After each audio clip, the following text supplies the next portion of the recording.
Hello बच्चों, पिछली कक्षा में हमने पाठ 6 समाप्त किया था। आज हमारा पाठ है पाठ 7 वचन। आइए बच्चों, इसको ध्यान से पढ़ते और समझते हैं। पाठ 7 वचन। देखिए, पढ़िए और समझिए। अब यहाँ पे हमें कुछ चित्र दिए हैं, देखते हैं। हमें संतरे का चित्र दिया है और घोड़े का। यहाँ पे पहले में एक संतरा है तो हमने लिखा संतरा। दूसरे चित्र में हमें क्या दिख रहा है बच्चों? दो चित्र दिख रहे हैं तो हमने क्या लिखा? संतरे। अब घोड़े के चित्र पे आते हैं।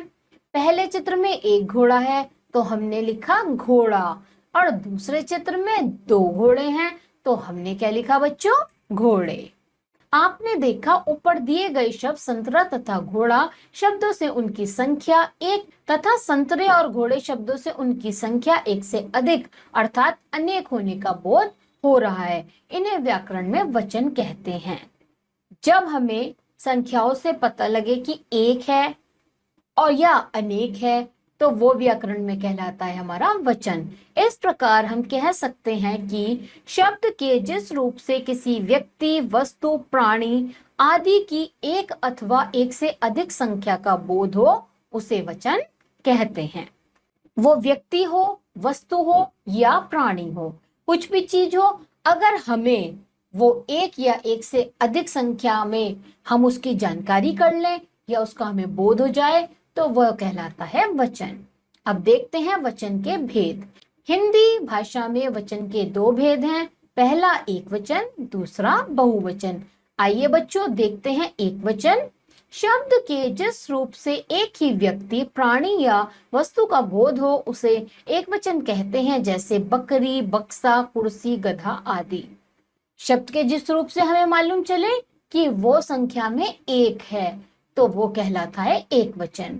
बहुवचन देखते हैं बच्चों। शब्द के जिस रूप से एक से अधिक व्यक्तियों, प्राणियों अथवा वस्तुओं का बोध हो उसे बहुवचन कहते हैं, जैसे बकरियां, बालिकाएं, मेजें, पुस्तकें, अलमारियां, उंगलियां आदि।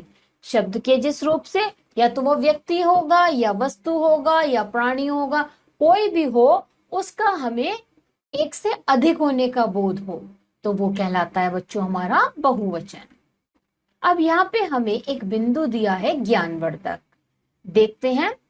क्या आप जानते हैं प्राय वचन की पहचान संज्ञा अथवा सर्वनाम शब्दों के रूपों से होती है, जैसे एक दिया है घोड़ा दौड़ रहा है, एक वचन है। दूसरा क्या दिया है? घोड़े दौड़ रहे हैं, बहुवचन। तीसरे में मैं दूध पी रहा हूँ, एक वचन। चौथे में हम दूध पी रहे हैं, बहुवचन। वचन से भी हमें किसकी पहचान होती है? संज्ञा अथवा सर्वनाम के रूपों की। जैसे इसमें क्या दिया? घोड़ा दौड़ रहा है तो वो हुआ एक वचन, घोड़े दौड़ रहे हैं तो वो हुआ बहुवचन। आगे देखते हैं। जब संज्ञा या सर्वनाम से वचन का पता न लगे तो क्रिया से वचन ज्ञात होता है, जैसे अब यहाँ संज्ञा और सर्वनाम से नहीं पता लग रहा हमें वचन, तो हम किसका प्रयोग करेंगे? क्रिया का, यानी कि किसे देखेंगे? क्रिया को। आइए देखते हैं उदाहरण। एक है बालक सो रहा है, एक वचन। बालक सो रहे हैं, बहुवचन। वहां पे रहा है इसलिए एक है, इसलिए रहा है यानी कि एक वचन। और दूसरे उदाहरण में रहे हैं, उससे ही हमें पता लग रहा है कि बहुवचन है। ये बच्चों आपको ज्ञानवर्धक यानी कि ज्ञान बढ़ाने के लिए कुछ बिंदु दिए हैं।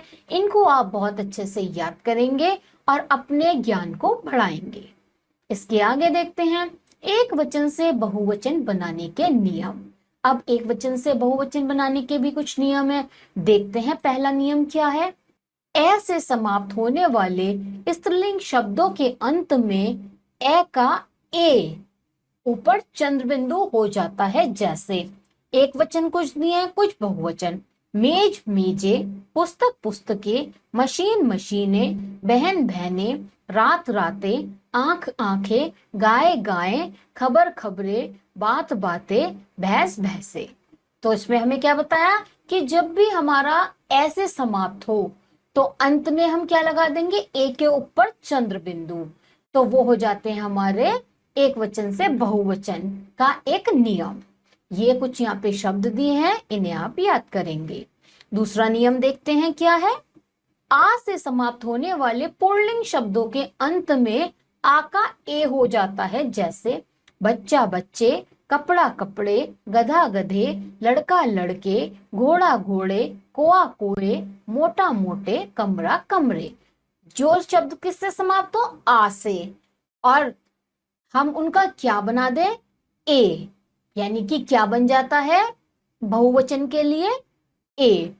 ये यहाँ पे जो शब्द दिए हैं, जैसे बच्चा बच्चे, कपड़ा कपड़े, ऐसे यहाँ बहुत सारे शब्द दिए हैं, इन्हें आप बच्चों अच्छे से याद करेंगे। तीसरा नियम देखते हैं। ए तथा ऊ से समाप्त होने वाले स्त्रीलिंग शब्दों के अंत में ए और ऊपर चंद्र बिंदु लगा के जोड़ देते हैं, जैसे माता माताएं, माला मालाएं, ऋतु ऋतुए, बाला बालाएं, लता लताएं, वस्तु वस्तुएं। अब बच्चों चौथा नियम देखते हैं क्या है। छोटी तथा बड़ी से समाप्त होने वाले स्त्रीलिंग शब्दों के अंत में छोटी तथा बड़ी के स्थान पर इया हो जाता है, जैसे यहाँ पे अब कुछ एक वचन कुछ बहुवचन बनेंगे, जैसे जाति से जातियां, स्त्री से स्त्रियां, बकरी से बकरियां, गली से गलियां, रीति से रीतियां, नदी से नदियां, लड़की से लड़कियां, कली से कलियां। और पांचवा नियम क्या है हमारा, अंतिम या वाले शब्दों में या के स्थान पर या और ऊपर चंद्र बिंदु हो जाता है, जैसे खटिया खटिया, चिड़िया चिड़िया, पुड़िया पुड़िया, गुड़िया गुड़िया। तो हमने ऊपर चंद्र बिंदु लगाया, तो ये हुआ हमारा पांचवा नियम। अब छठा नियम देखते हैं क्या है। ऊ से समाप्त होने वाले स्त्रीलिंग शब्दों के बड़ा ऊ का छोटा ऊ करके उसमें ए के ऊपर चंद्र बिंदु जोड़ देते हैं, जैसे आपको उदाहरण से समझ में आएगा। ले पे बड़ी की मात्रा क्या है, लू, और क्या बन गया इसका, लू ए, यानी कि छोटे ऊ की मात्रा लगी और ए के ऊपर हमने चंद्र बिंदु लगाया। जैसे अब वधु है तो वधुए, बहु बहुए, जू जुए।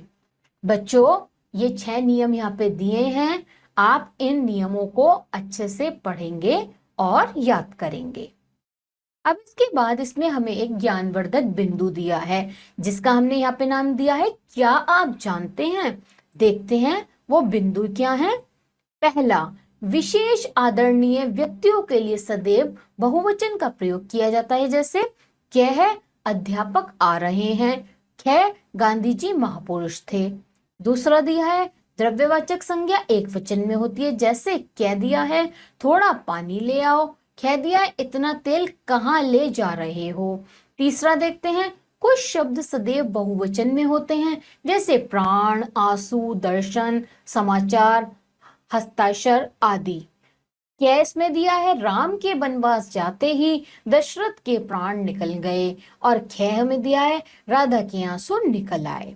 अब बच्चों ये यहाँ पे कुछ हमें ज्ञानवर्धक बिंदु दिया है, ये आप अच्छे से याद करेंगे और अपने ज्ञान को बढ़ाएंगे। अब हम देखते हैं कि हमने इस पाठ में क्या क्या सीखा। हमने सीखा वचन संज्ञा की संख्या एक या एक से अधिक होने का बोध कराते हैं। वचन 2 प्रकार के होते हैं, एक वचन और दूसरा बहुवचन। द्रव्य सूचक संज्ञा एक वचन में होती है।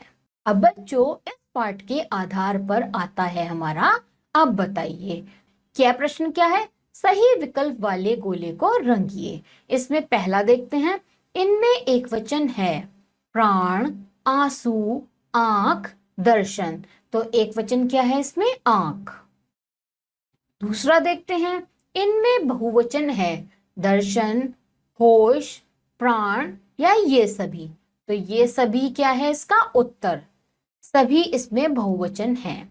तीसरा देखते हैं, संज्ञा शब्दों की संख्या बताते हैं, वचन, भाषा, व्याकरण, लिंग। तो क्या कौन बताता है संज्ञा शब्दों की संख्या, वचन। बच्चों मुझे लगता है अब बताइए आपको बहुत अच्छे से समझ में आया होगा, और इसी के साथ यहाँ पे हमारा पाठ समाप्त होता है। बच्चों मुझे लगता है आप सभी को पाठ 7 बहुत ही अच्छे से समझ में आया होगा। अब आप सब बच्चे इस पाठ का बहुत ही अच्छे से अभ्यास करेंगे और हम आपको मिलेंगे अगली कक्षा में। तब तक के लिए आप सभी बच्चे अपना ध्यान रखिए।